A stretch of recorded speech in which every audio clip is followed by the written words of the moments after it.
Модерната уметност, особено онаа настаната, па да речеме од средината на минатиот век, по Втората светска војна, многу повеќе е свртена кон трагичната страна на животот, кон негативните негови манифестации, кон темните предчувства, отколку кон воспевање на животните радости.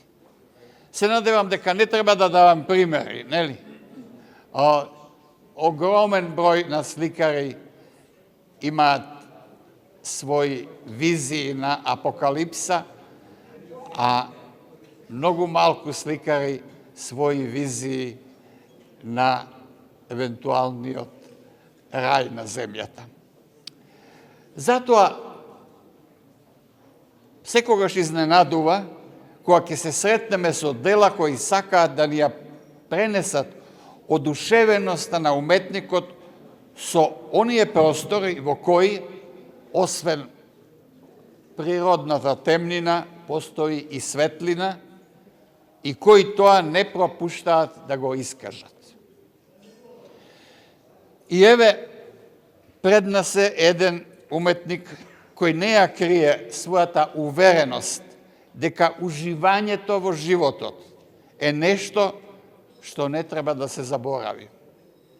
Делата на Владимир Темков се исполнети со еден очигледен животен и творечки став, кој може да го наречеме продлабочен и осмислен хедонизам, свртеност кон ведрината и светлината, искажување дека уживањето ја потврдува смислата и ја обновува енергијата на постоењето. Владимир Темков е, се разбира, сите знаете, жител на Кавадарци.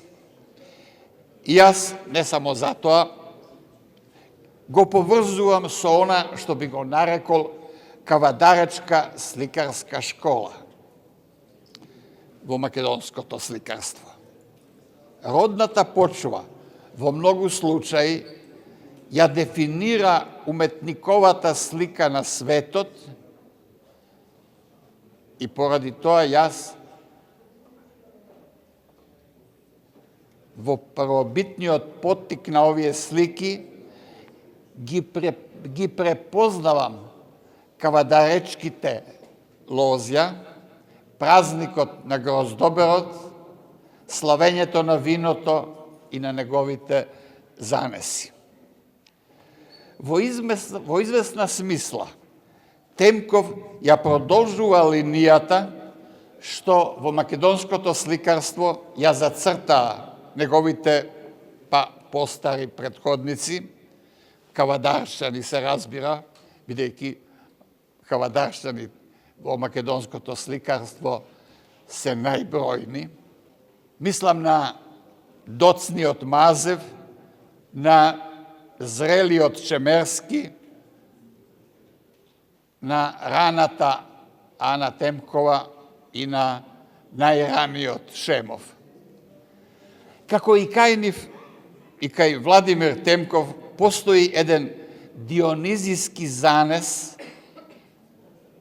пренесен во сликарски гест, во огнометот бој, во спонтаност на гестот, во возбудливата вибрантност на цртежот. Навидум, овие слики се можне блиски до абстракцијата.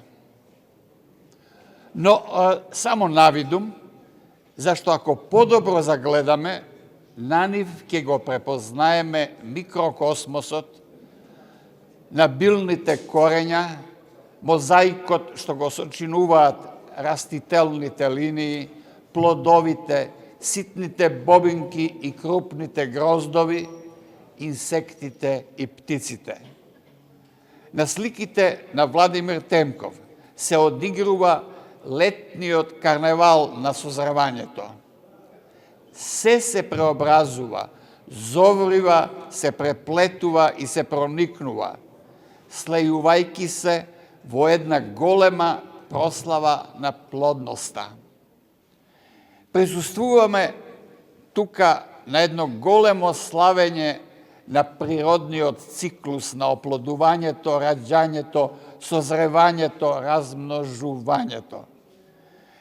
Низ пијанството на соковите се пренесува кружниот пат на органските сили, се следи неуморниот елан витал, што ја гарантира постојаната обнова.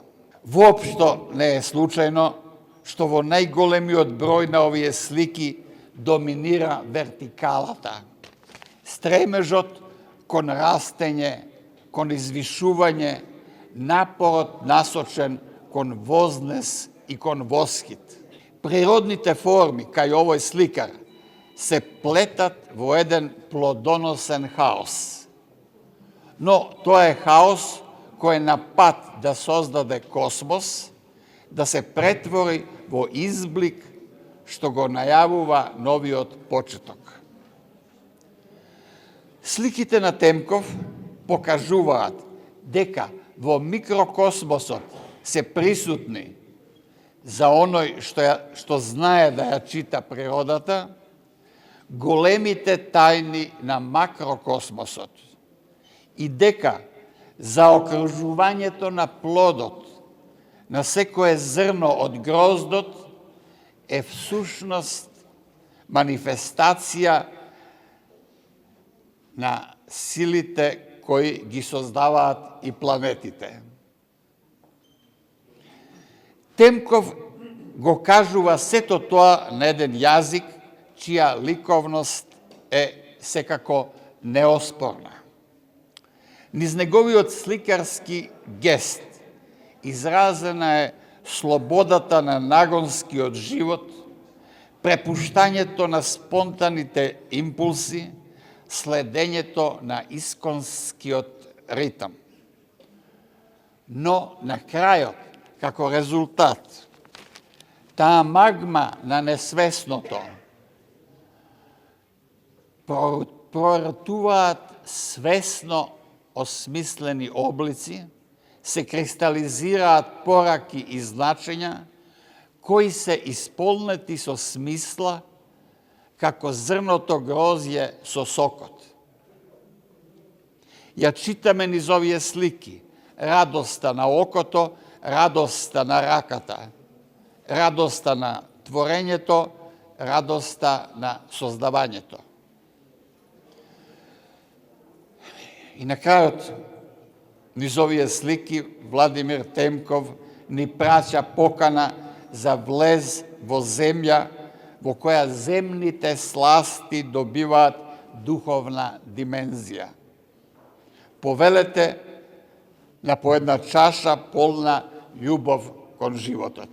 Пријатно е чувството да бидеш во еден оваков прекрасен амбиент. Мислам дека круната на ликовното творештво на секој автор и желбата да го круни се своето творештво е да дојде и да излага во овој простор, во оваа прекрасна галерија на Македонската академија на науките и уметностите. Голема благодарност до Оделението за култура, начело со академик Владо Ворошевич и двајцата мои колеги Васко Ташковски и Газанфер Бајрам, кои што дозволија еве да се случи оваа изложба. 81 дело се поставени овде. Јас исто така упатувам голема благодарност до вас, моите драги пријатели кои што дојдовте оваа вечер заедно со мене да го прославите овој значаен момент за мене и за моето творештво. Околу моите дела и околу идеите, околу Свети Трифун, дали е Свети Трифун или е Валентајн, дали е Гроздобер или е Карневал, самите дела малку повеќе ќе ви објаснат кога ќе почнете диалог со нив. Ви упатувам да ги разгледате делата и да се дружиме малку со чаша вино. Вино кое што со својата боја, црвената и белата, дава живот на кавадарче.